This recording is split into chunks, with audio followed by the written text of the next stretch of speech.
Well, hello and welcome back. Today we are speaking with Steve Matley. He's a business analyst and advisor, works in construction development as an expert and an educator. He's the president of the Inland Valley Business Community Foundation and a talk show host and speaker from San Diego, California. Welcome to the show, Steve.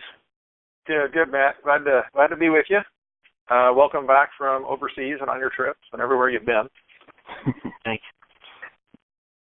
Well, Steve, I was just wondering if I appreciate your time tonight, and I know it's valuable, and I was just wondering if you'd tell us a little bit more about your background and history. Okay. Well, as you mentioned in the introduction, I've had a lot of different things I've done, fairly diverse. I'm a serial entrepreneur, fairly accomplished in the development and construction management world. I'm a little bit unconventional on the business analysis and advisor side, and I'm also an accidental educator, a reluctant nonprofit leader, but also I'm recently a very unlikely fashion and entertainment producer. I produce a fashion week for the city of Temecula, a series of shows, and I've done a reality television pilot that's currently in post-production, and I've produced comedy showcases also for a charity. So very wide, diverse, and quite disconnected background.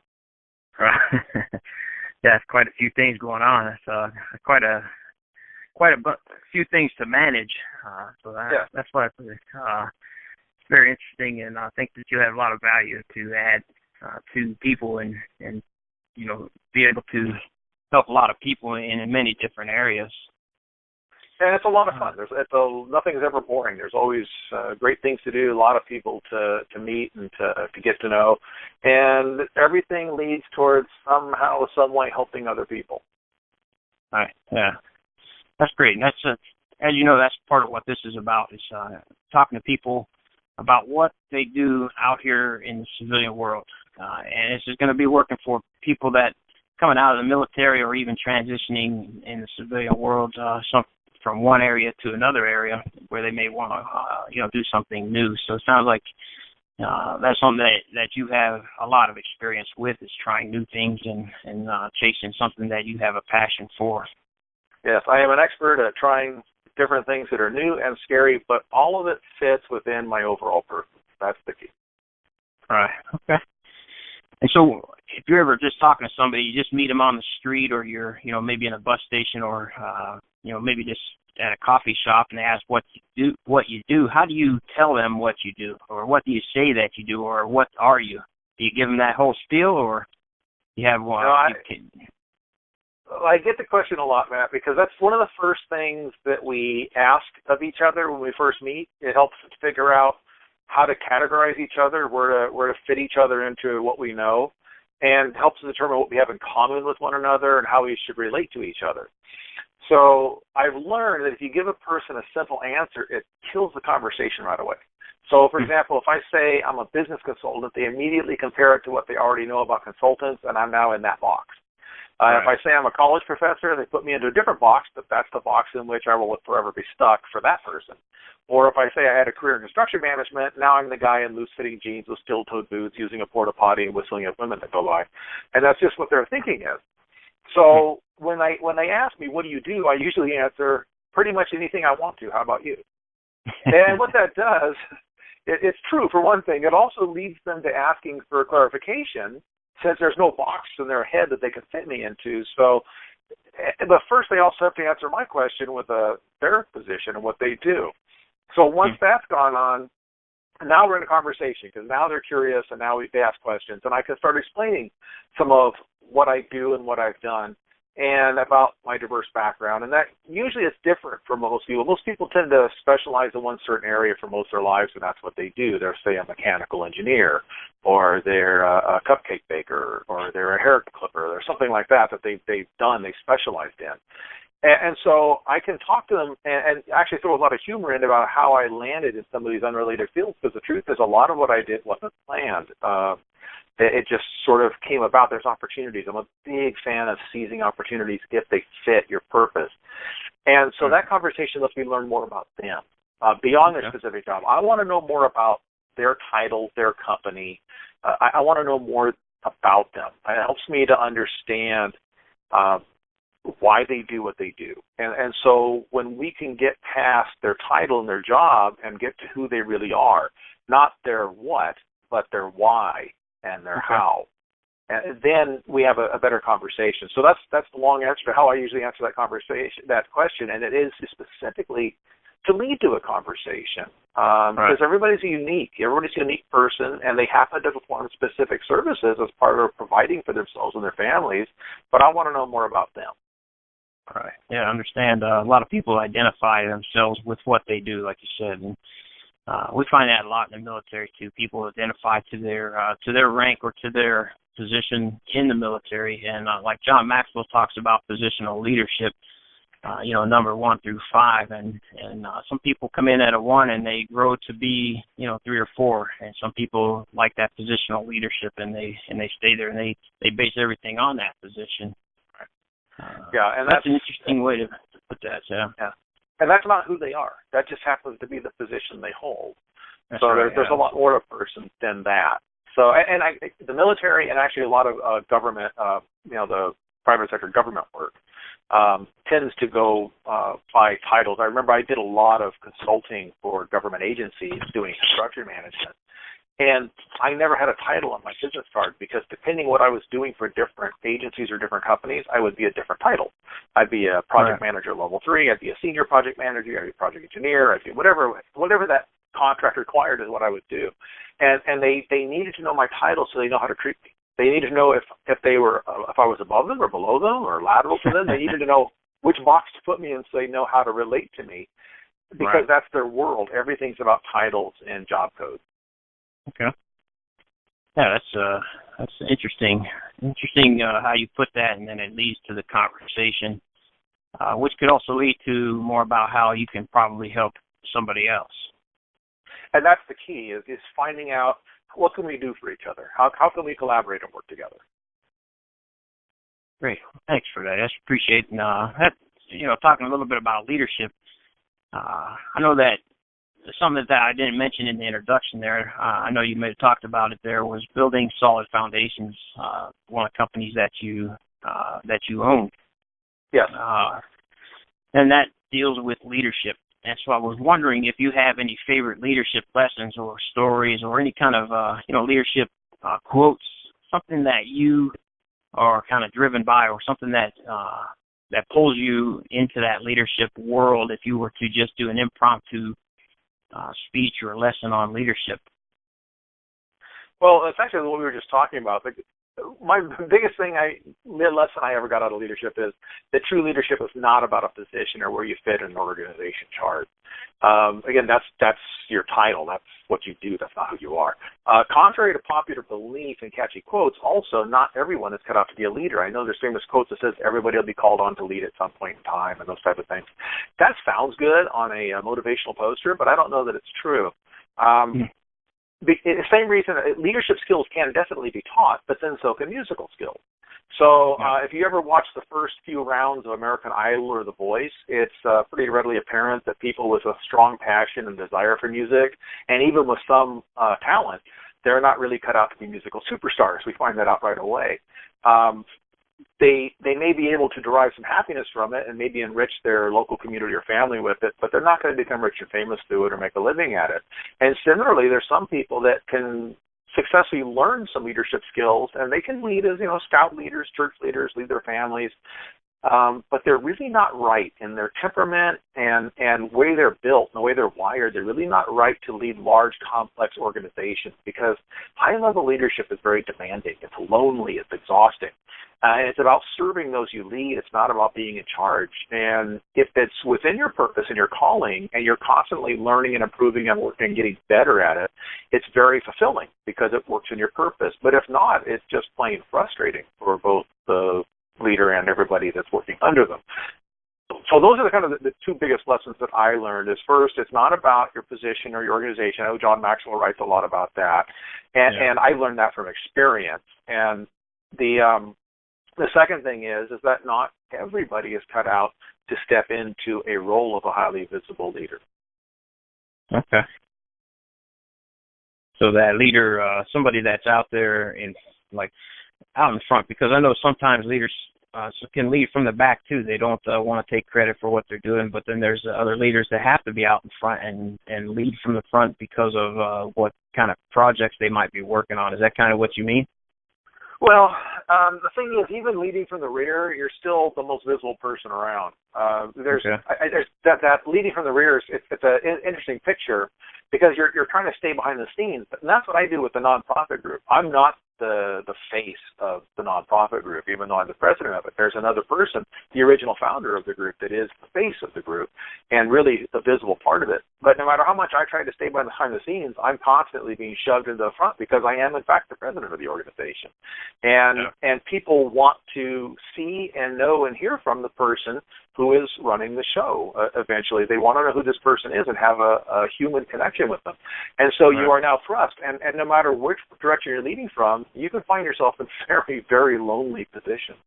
And you are out there all alone sometimes because ultimately that's where the buck stops. Everything ultimately comes onto you, and you have to accept the full responsibility for it, no matter how far back behind the curtain you want to try to stay. It just doesn't work that way. Great. Thank you. And so you mentioned a little bit about the nonprofit. We talked about building solid foundations and then, construction, business analysts, and all these things you do. Well, I was wondering what kind of projects that you have right now, or maybe that you're working on that you might tell us about, or if you can't, I understand that too. Oh, no, I can. I've got things I'm working on. So I mentioned there's a few things. One is I'm currently working on a TV show pilot. It's centered around the best and the brightest female real estate agents in Orange County, LA, San Diego, Riverside County. And it's in post-production right now. It's being shot to various networks and distribution outlets as we speak. So that's something I'm working on. That is, again, something I got into a little bit by accident. That was a person I've worked with many years. She is a business associate and a partner in some past enterprises with me, and also a client. And we were working on her business, which is marketing real estate agents, and she asked me about the possibility of using a reality TV show as a mechanism to help her to market the ladies that work with her. And, my thing is, sure, we can do that. So I formed it and put it together, basically structured it the way I used to structure my speculative land deal. And we brought in a pool of investors that believed in the project and casted it. And we hired a professional production crew out of one of the major network and studios and had it done. And so now it's in post-production. Another thing I'm working on, because you mentioned the nonprofit, and we have a fundraiser we do every year. Our primary fundraiser that we started several years ago was a fashion show. It started off as a local fashion show. It became a regional fashion show where we actually bring in professional designers, professional models. We have top-notch entertainment talent. And the city of Temecula picked it up as one of their 5 signature events they do annually. So now they're one of the major sponsors along with the local visitors bureau. So that it's in the spring every year, but we're already deep into the planning stages for this year because we have a series of events to do within a week during May coming up. And so we're already in the process with that. Another project I'm working on, very personal to me, is I'm completing one of my books. I have a book on strong negotiating skills. That's a seminar that I put together, and I've done some workshops on that. And it's just a 6-step method for effective negotiating. So I'm finishing that book up. I'm hoping to get that into publication by the winter of this year. And I have another book I'm co-authoring, and this one actually ties to that TV show I talked about. This is a book that I'm co-authoring with the founder of that organization on what defines what the finest women in real estate are, what makes someone the finest in their business. So, and of course I continue to rework and add to my keynote speeches and my internet video series and the educational lectures. That's an ongoing effort. Wow. So a lot on the plate. Yeah, lots of plate spinning. Very nice. And that's very interesting. A lot of stuff going on there. So with all that going on and all different types of businesses you've built, projects that you've put together in events, is there anything that you wish you knew before you started any of these? Maybe back, I don't know how long ago you started, but is there anything you wish you knew then before you started? Well, of course, we always wish we could set the time machine back and go back knowing what, then what we knew now. I wish that I knew all the lessons that I eventually had to learn through all my mistakes and errors and the failures. Failures are not just my part, but other people I work with too, because when you're working in anything where you're working with other people, and a business is never a solo venture, no matter, even if it's sole proprietorship, you always rely on other people. And so you're subject to their failures as well, and their successes. So I wish I knew all those things back then. Of course, there's no way to avoid that, to some degree. Fortunately, I did avoid many of the most common business mistakes people make that are trying to be entrepreneurs, because most entrepreneurs are really good at their trade. They're good at what they do, but they don't have a business background. These are not people that learned business or came up in a business. They're just people with ideas that are really, really good at what they do. And so I ended up missing a lot of those mistakes, not making those because I had, in fact, completed advanced degrees in business. Now, a business degree certainly doesn't guarantee success in business, and there's a lot more to know about a business than any degree program could ever cover, but it's assuredly better than not knowing anything about business going in. So, the thing about the formal education is it does give you basic theory, best practices, case history. You can learn from that. It's accumulation of everybody else's mistakes that you're learning from. So having said that, though, about 80% of what I learned that led to my success didn't come from any of the 3 colleges or universities I attended. It came by way of the degree I earned from the School of Hard Knocks. That was the most valuable degree I ever got. But it could have been more painful if I didn't have the formal education to go with it. So I actually have a lot more self-education than formal education, but both have proved invaluable. And I will say this, because I know people out there that are on the entrepreneurial side, and they really kind of diss the formal education side. It's a waste of money. You can't get a job. And I think that's true. If you want to go into business hanging drywall, don't get a bachelor's degree in 15th century French literature. That's not going to help you. Like you could go to a trade school, and that's not a university degree, but trade schools are good too. I've worked in a plumbing trade school, and I tell you, those guys coming out of there make good money too. But the formal degrees, just having them in my possession opened many doors of opportunity that would not have existed otherwise, simply because the box was checked that I did have a degree, and therefore I had the opportunity to do it. And it doesn't really matter how much you know or your level of experience. If you don't qualify for the opportunity, you don't get to use it. On the other hand, I also learned that the experts are often the last people you want to listen to, because sometimes people get the formal education, and now they think they know everything, but they've never actually done anything. So they never did it. The theory and the best practices, it has to fit your specific business, your client base, your local culture, your core values. And sometimes the generally accepted business practices are not beneficial to a specific company or situation, or maybe they could even be detrimental if they don't fit. So there's a balance in there. Yeah, it's very interesting. And sometimes just those degrees and stuff, I guess, they show that you're willing to put in the work too, and maybe that's how that opens up some of those doors, and shows that you are willing to add value to yourself, which in turn will probably add value to others. Right. So, and a lot of my background involved project-based businesses, construction management, development, those type of things. And the fact that somebody finishes a degree program, that itself is a project. That tells me they can manage a project made up of multiple parts and pieces and successfully complete it and do what's required. So that right there, I know they can successfully manage a project. So that helps. Okay. Well, what I'm working with transitioning military members mostly, and usually they've been in anywhere from 4 to 20 years, just depending on where they're at. And if they were looking at you and asking you for advice about doing what you do, let's just say basic project management or even event planning, do you have any advice that you would give them coming out of the military? To do like project management or even entrepreneurship, whichever one you wanted to choose. Honestly, it all kind of ties to project management, because putting events together, that's a project. Doing a entertainment production, that's a project. Putting a building up, that's a project. So they're all kind of project-based, and that's sort of where my mind goes. But the main thing is to do the hard work of planning your career or your business to fit you and to fit your product or service and to fit your values.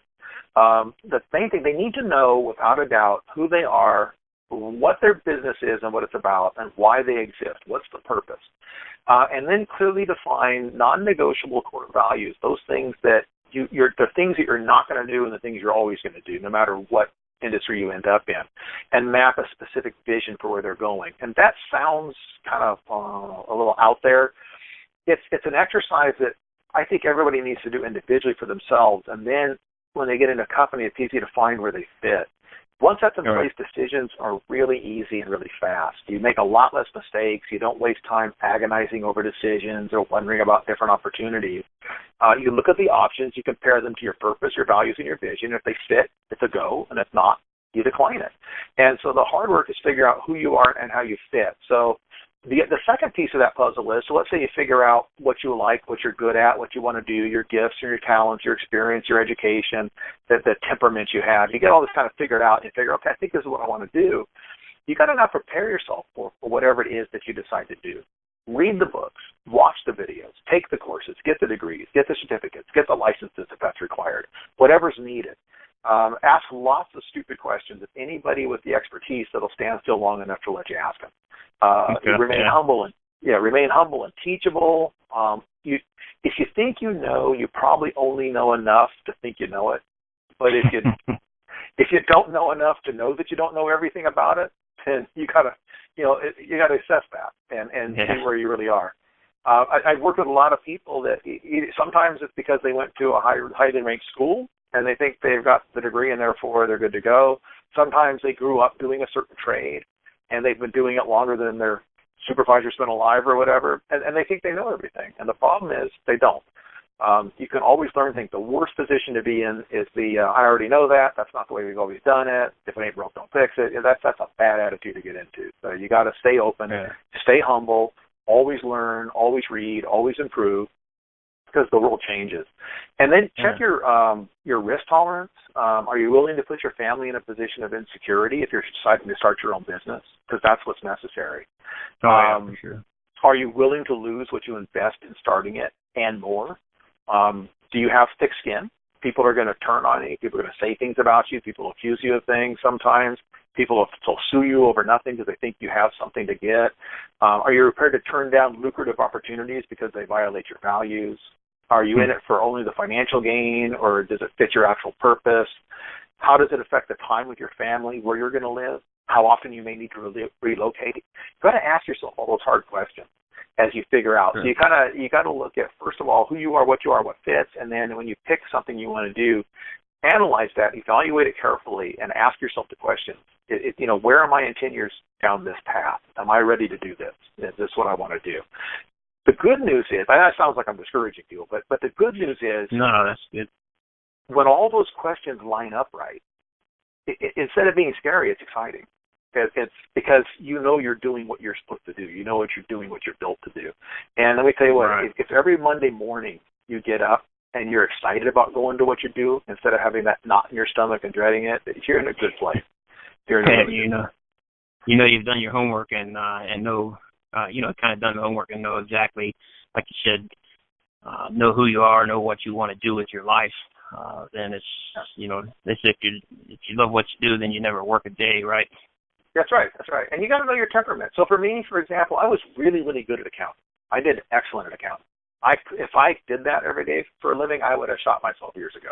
I cannot sit in a cubicle doing that stuff, sitting on a computer, pushing pencils. I can't do it. Even in the construction field, I can do estimating and scheduling very, very well as a project manager. I cannot do it as like a chief estimator or a scheduling expert, because then all you're doing is sitting in the office doing that. And I got way too much ADD to do that. I like being in the field. I like being out and around. I like moving things. I like challenge. I like change of scenery.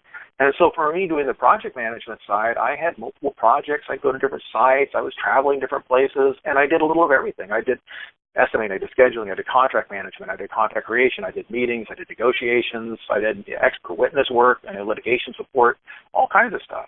And for me, that fit my temperament. Yeah, very nice. And that makes it funny, because my next question is, do you have any daily routines? And so that's, as I'm listening to you talk about that, I just wonder if there is a daily routine for you, or do you just kind of go and figure out what you need to do and then do it different each day? I don't know. Well, there's a little bit of a conundrum there, because I'm I'm not a fly by the seat of my pants kind of person, although it would look like that on the surface. I'm actually very deep into planning. And so the answer to do I have a daily routine is yes and no. I have a daily routine that involves preparing, working through the task, going to meetings, doing evaluation, always every day some type of self-education, some type of physical activity. But the specific order changes from day to day. It's not a rigid where I do this at 7 in the morning and this at 8 in the morning and this at 10 in the morning. And, it's not like that. Because the day changes. And when you're working in someplace outside of the punch-the-clock world of business, and you're working for yourself, your schedule has to be very flexible. And again, that goes with your temperament. Can you roll with the punches? Can you make changes on the fly? It can be frustrating sometimes when your plans change. So I have a routine where before I go to bed, I usually check my calendar for the next day, my to-do list, so I kind of know ahead of time where I got to be and what I got to do. I'm prepared. But the specific order of the task can change from day to day. Because I may have morning meetings, I may have afternoon meetings, I may have evening events to go to. But every day I like to start my day because I check the calendar before I went to bed. I kind of know what I have to do. But I like to start my day with reading. I always have a few books in the works. I have usually a nonfiction book that's like learning or professional development. I'll have like a fiction book going that's for enjoyment, exercise the imagination, and something that's maybe more inspirational. But the first book I try to read is at least one chapter out of the Bible to start things off. That kind of sets things for the day, and that kind of goes back to, ultimately I don't even wake up or take a breath without the grace of God. So that's there. But then I'll read some other things. And then different days have different meeting schedules. Maybe the physical activity will change, so I try to do something every day. Some days I'm in the gym in the evening. Some days I have a tennis partner I play with. Sometimes I go for a run. Sometimes I'll go for a hike in the morning. Sometimes I go on a bike ride.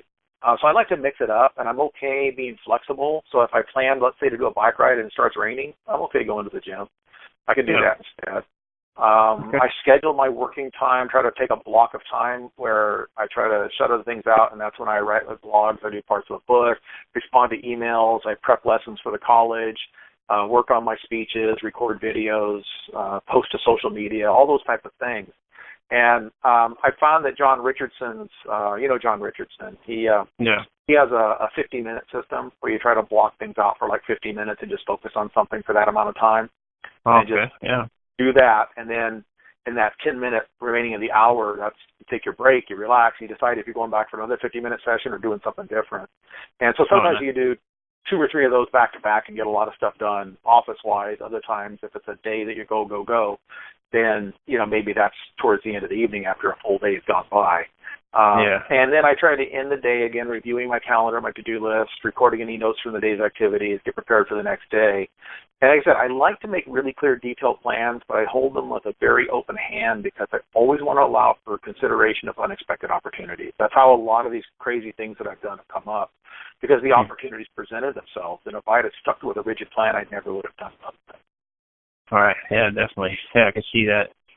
That's very interesting. So and that's what works for you, and that's kind of why I asked that question, because everybody has different routines. And some people need that rigid routine in order for them to be productive and successful for themselves. So, and the military type people tend to like a fairly rigid routine. They're up every time at the same day, and they start by I do this exercise to get started with, and I take my shower, and I eat my breakfast, and and they go through their day, and everything's like right on the money. It's never 30 seconds ahead or 30 seconds behind. And my dad was like that, because my dad he'd been a Navy fighter pilot, so he during the Korean War, and he left the military, but the military never left him in his soul. So he raised us like we were in a boot camp. And he was very, very punctual, and his plans were his plans, and they were set in concrete, and God forbid anything get in the way of those plans, because that was his style. And it worked for him, because he worked for a state agency, and that was kind of the way they worked. So kept going that way. Yeah. That's cool.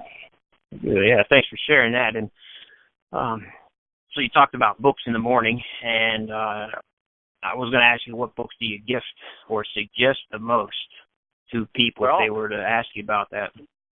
Okay. I have really 2 different categories of books that I tend to lean towards. I read a lot. I read everything in the world. I read, product labels. If there's nothing else to read, I just like to read stuff.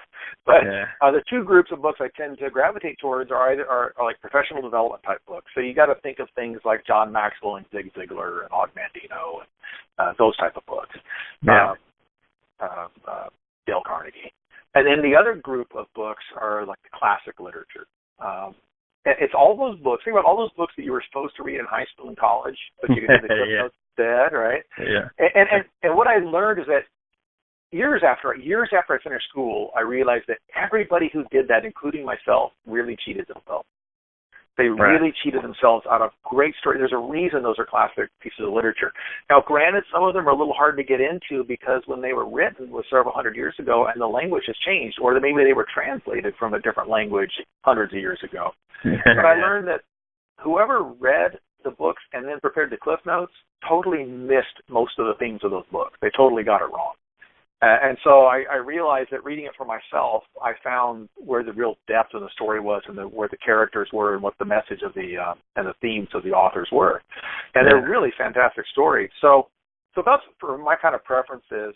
When I'm getting gifts, I tend to try to find books that reflect the specific interest of whomever is receiving the book.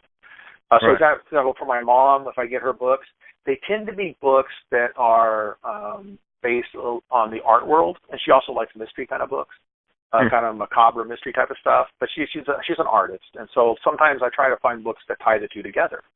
Maybe it's some kind of a detective mystery involving an art theft or something. So and so she'll kind of enjoy that. So it's something that fits whoever that person is. For first, recommendations, I teach a class at the college. It's on leadership theory. And I have a list of 200 books that are all leadership and management related books. What I consider 200 of the best books out there. And the students are free to pick books off that are not on that list as long as that they can show me that it's a leadership or management based book. And that's why, because that's kind of what I'm recommending. And I require during that term they read at least 3 of those books and give a full report on them. So.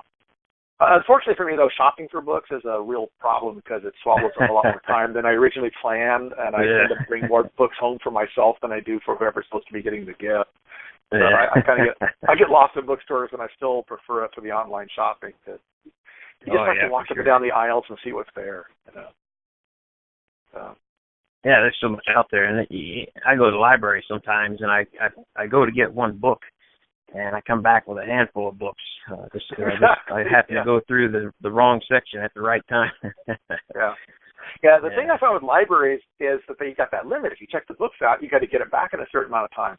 And I actually will buy books. What I do with the library is I'll go to where they have the bookstore at the library. They have the fundraiser bookstore where they raise funds for the Friends of the Library.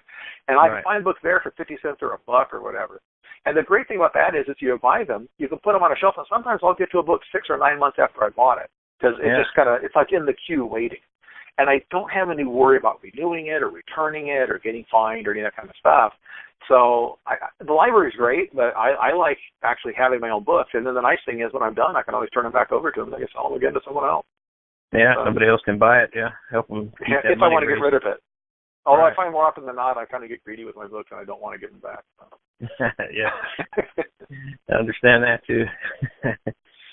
All right. Well, I got 2 more questions, and these kind of off the wall kind of questions, but just some things I'm looking at with people and words. I want to find out more about the word try.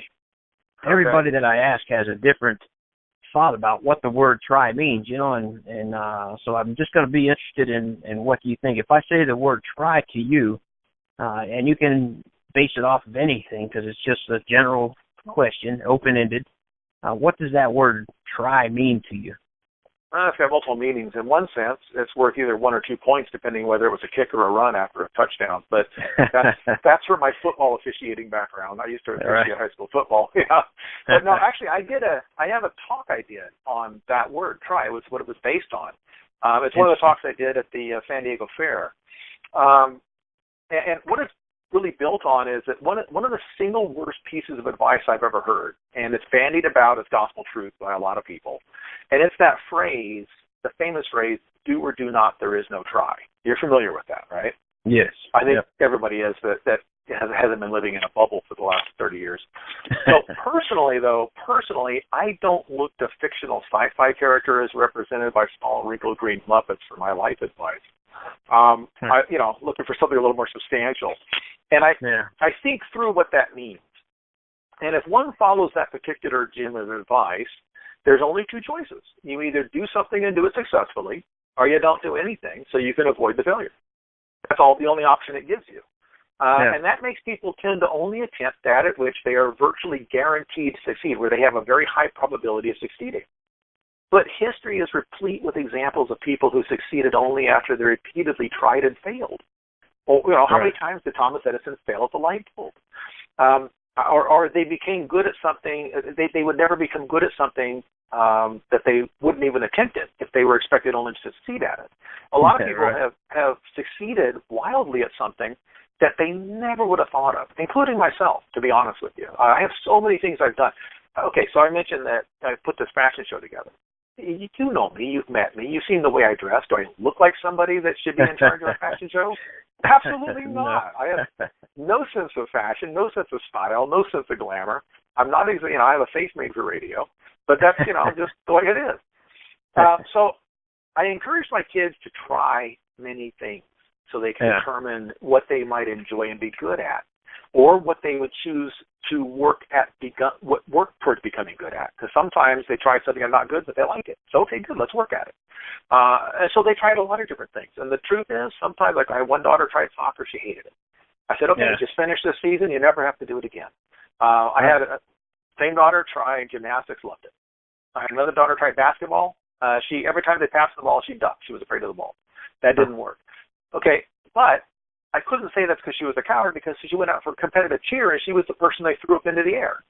Well, that's a much better chance of getting horribly maimed if that goes wrong. But she loved it, right?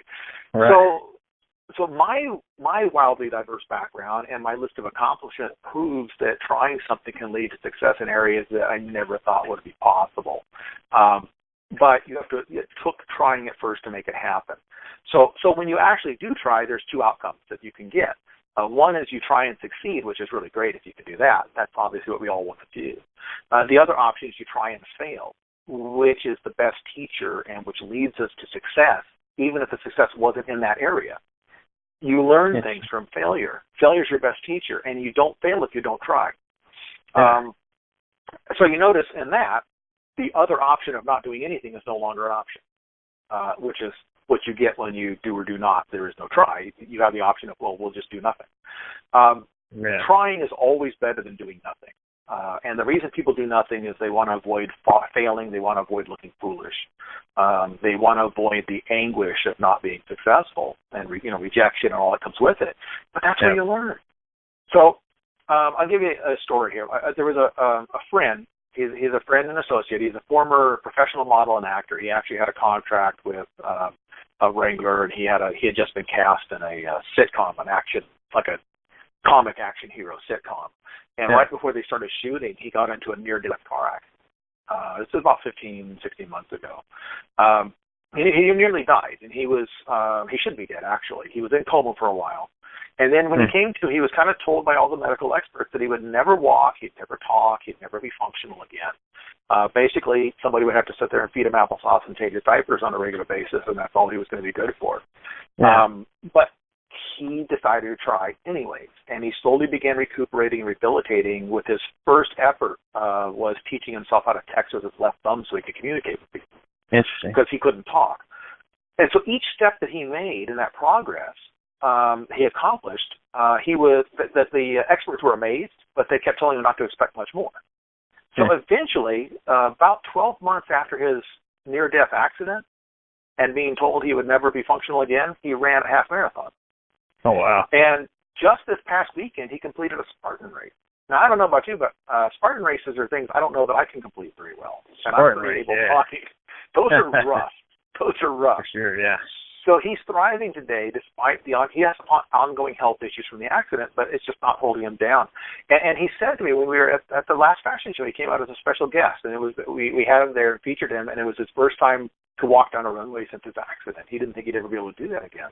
And he made the comment. He said, "You know what happens when you don't try? Nothing. Wow. And I think that's the best summation of it. What happens when you don't try is nothing. Nothing. So yeah. that's my long answer on how I feel about the word try. So. Yeah, well, that's great. That's great for sharing the story. I appreciate that.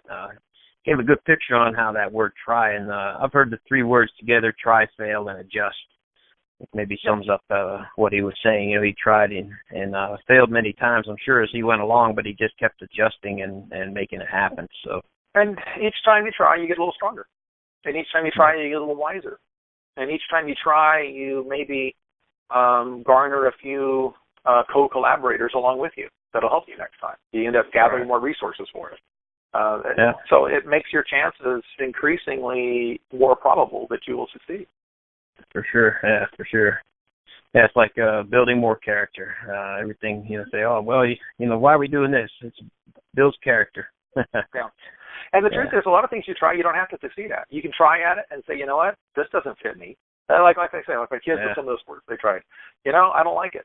Well, okay, we tried it, and now you never have to wonder if you would have liked it or been good at it. Now you know. Let's move on to something different. Very good. Great advice, too. And so that's with that kind of advice, the last question I have is something like this: is if you had a chance to put up a billboard, if you could put a billboard anywhere, what would it say, and where would you put it? Anywhere in the world or in the country, and what would you put on that billboard? I'd probably use my tagline I have for my business, and that is, "Great leaders are built on solid foundation." And where would I place it? Probably in Washington, D.C., because that is a place that are full of leaders by position, but they have no semblance of a solid foundation from which to build any real beneficial or useful leadership. They like to deceive themselves into believing that they're leaders just by the positions they hold and the control they have, but their constituents overwhelmingly in poll after poll express their complete lack of faith in their ability to lead. So I don't, that to me, that's positional, the essence of positional leadership, with nobody wanting to follow your lead. So there has to be a solid foundation on which you build leadership from, a foundation of knowledge, wisdom, integrity. You got to build something on there, some kind of experience. You have to bring something to the party. If you don't have the foundation is what nobody sees. It's not the sexy part of the building. You put a lot of money into it and nobody appreciates it, nobody sees it. But if you put all the money into the finishes and the window dressing and forget the foundation, then you've got a structurally unsound building, and it's going to be condemned and torn down in no time. Right. That makes sense. Well, that's why so many of these leaders fail in Washington, because they don't have a solid foundation. Yeah, that's awesome. That also gives me a great picture on just people that I've either run into or met, and known some that were solid foundation. They get to where they're going and they can continue to grow, and some get too far too fast and they don't have that foundation, so they crumble underneath of that. And that's terrible. The first storm that comes along takes them down. Yeah. That's great, and I appreciate your time. Thank you so much for taking the time to answer these questions. I know for sure they're going to be valuable to people that want to hear this, and they're going to be able to glean out a lot of great information that they can use during their transition and during just any time in their life, everything you talked about. And so I just wondering any last words or anything that you have for people that may be listening. Well, the last words are zyme, zymosis, and zymergy. Those are the last three words in my dictionary, but I don't think that's what you wanted. So, no. Now, your audience tends to center around military personnel that are in transition. They're trying to work their way into the civilian world. And so I would offer them a few tips. Being someone myself who has hired and overseen hundreds of employees, and many of them are from military background. And I also served as a college dean of students, and I've worked with recently discharged military personnel that were training for new careers. And what I would tell them is take the time to know your own personal talents, skills, interests, aptitudes, previous education, experience, preferences. Take time to understand your purpose, your values, your vision, know who you are, and then look for positions or opportunities that fit you. Because your probability of success greatly increases if you fit where you're designed to fit. It's not always about the money you can earn or the contact that can get you a good position somewhere. You got your uncle who owns a company and they can hook you up. That's good. Maybe that's good as a temporary start while you're getting retrained or something. But if it doesn't fit you, that becomes frustrating. So I'll give you a little story. I was working as a dean of students, and there was a young husband and wife who were both attending together, and they were working towards a business degree. Of course, I like business, so I think everybody should do it and be good at it, but not everybody does. So the wife was excelling at everything in the program. She was a straight A student. The husband had failed his first 3 courses, and I was talking to him because he was on academic probation. He was in danger of losing his loans and his grants and getting kicked out. And so I talked with him, and I discovered he really didn't like or understand business at all. It was like a different language to him. And I asked him, I said, okay, so my first thought was, okay, you're not in the right program. And I looked at the other programs the school offered, and he didn't fit any of those. Yeah. And so I asked him, I said, if you could do anything with no consideration of earning money, no job security, no pressure, just what you want to do, every day you get up and you do this, what would that look like? And he said, I love working on cars. I said, okay, so why are you taking a business course if you like auto mechanics? And he said, well, cars are fun, and I like to work on them, but I have a wife to support, and we're hoping to have kids pretty soon. And he said, besides, the school here doesn't offer anything like that, so, I can't do that. And I said, okay, well, we're not a trade tech, but there are those out there.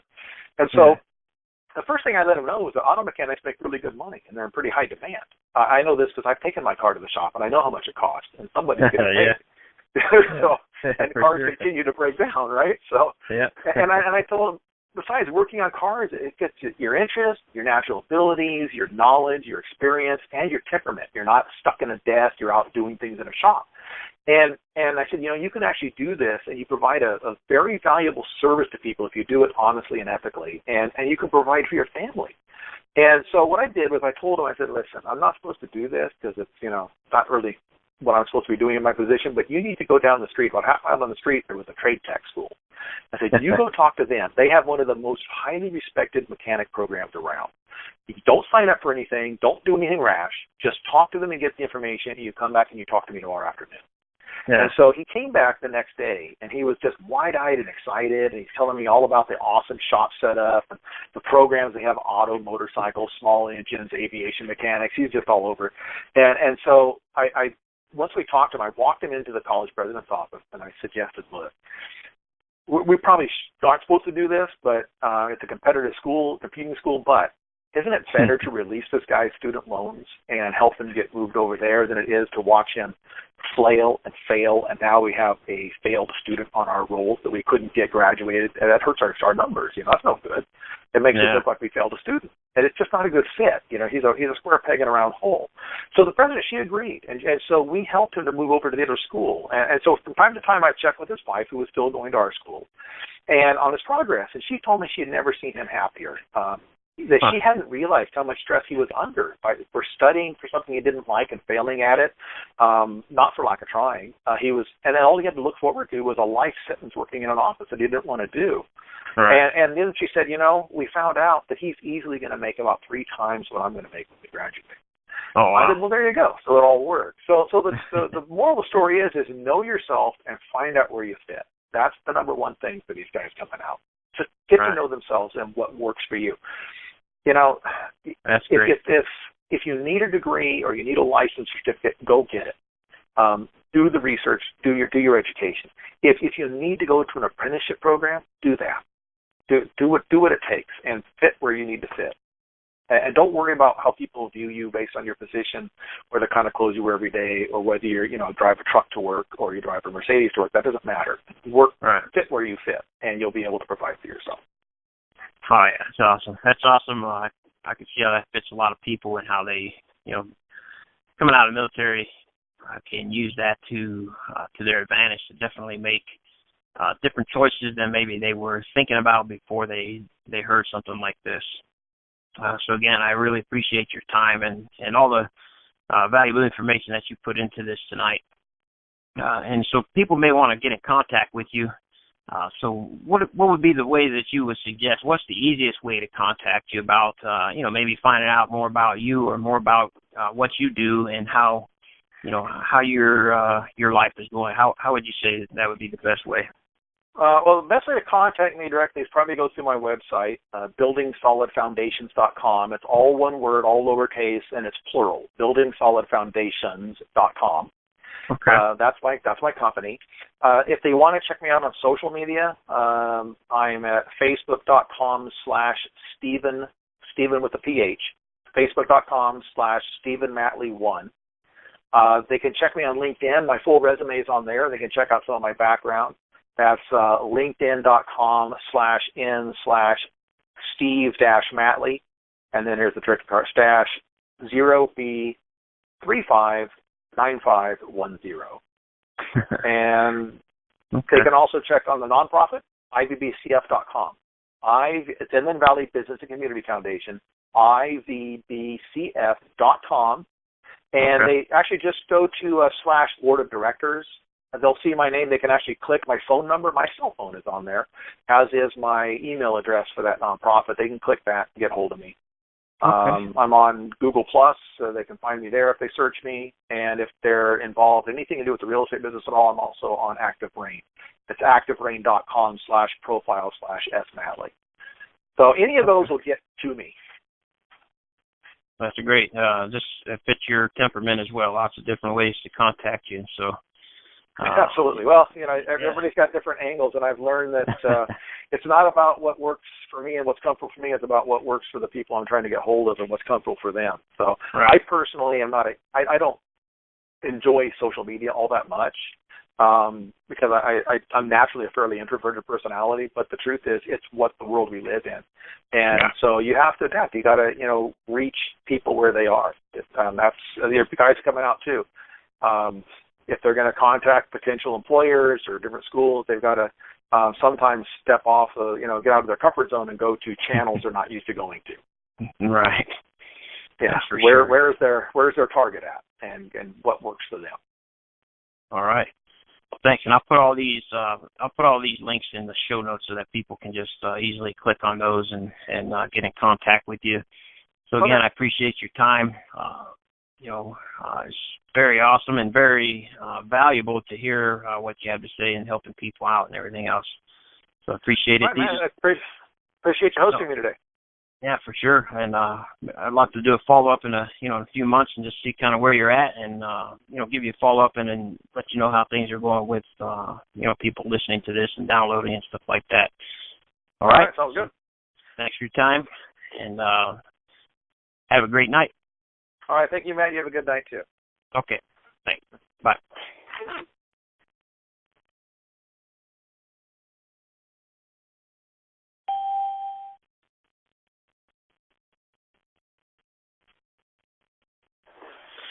All right. Well, this is Matt Disworth, and I want to thank you all for tuning in.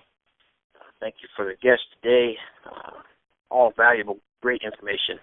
Remember to tune in next week as we bring you another guest here on Life's Wealth Radio. It's my goal to offer you valuable information, so please comment below and let us know how you feel and what kind of information you're looking for in your transition. There's many people out there that have already transitioned or who are in a position that you may be looking to go to and could maybe benefit from some of their experience. Learn maybe on a curve, things that they learned through the hard way, maybe you can learn it through them. So take it easy, have a great night, and again, thank you for your valuable time, and tune in next week. I'll see you. Have a great day.